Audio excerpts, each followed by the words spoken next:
Hello everyone, good morning. आज हम देखेंगे क्लास 12th फ्लेमिंगो बुक की पोएट्री कीपिंग क्वाइट का एक्सप्लेनेशन। चलिए फिर शुरू करते हैं। About the poet. Pablo Neruda 1904 to 1973 is the pen name of Neftali Ricardo Reis Basolto, who was born in the town of Parral in Chile. Neruda's poems are full of easily understood images which make them no less beautiful. He won the Nobel Prize for Literature in the year 1971. In this poem, Neruda talks about the necessity of quiet introspection and creating a feeling of mutual understanding among human beings. कवि के बारे में।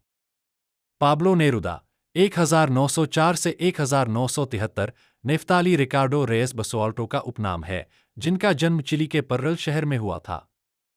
Neruda की कविताएं आसानी से समझ में आने वाली छवियों से भरी हैं, जो उन्हें कम खूबसूरत नहीं बनाती हैं। उन्होंने वर्ष 1971 में साहित्य के लिए नोबेल पुरस्कार जीता। कविता में नेरुदा शांत आत्मनिरीक्षण की आवश्यकता और मनुष्यों के बीच आपसी समझ की भावना पैदा करने की बात करते हैं। Before you read, what does the title of the poem suggest to you? What do you think the poem is about? पढ़ने से पहले, कविता का शीर्षक आपको क्या सुझाव देता है? आपको क्या लगता है कि कविता किस बारे में है? Now we will count to 12 and we will all keep still.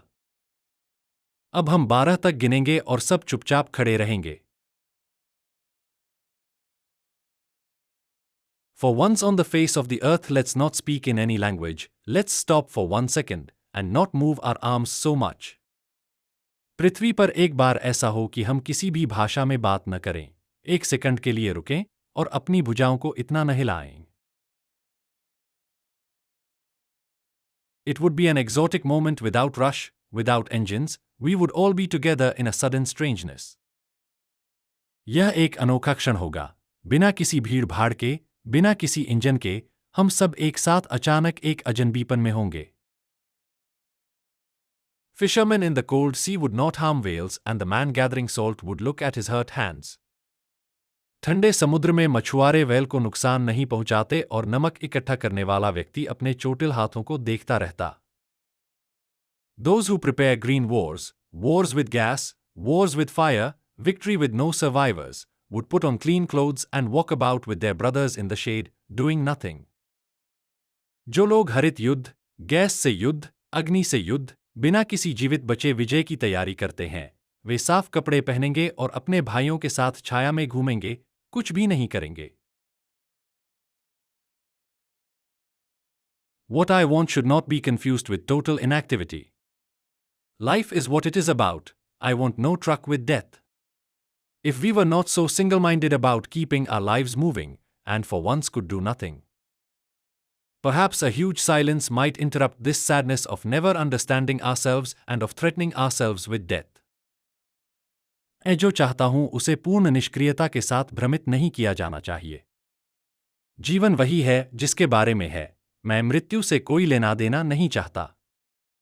यदि हम अपने जीवन को आगे बढ़ाने के बारे में इतने एकनिष्ठ नहीं होते और एक बार के लिए कुछ भी नहीं कर सकते, तो शायद एक बहुत बड़ा मौन इस दुख को बाधित कर सकता है कि हम कभी खुद को नहीं समझ पाते और खुद को मौत के खतरे में डाल देते हैं।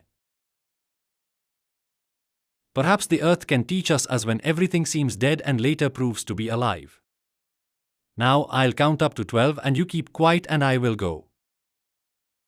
शायद धरती हमें यह सिखा सकती है कि जब सब कुछ मृत लगता है और बाद में पता चलता है कि सब कुछ जीवित है।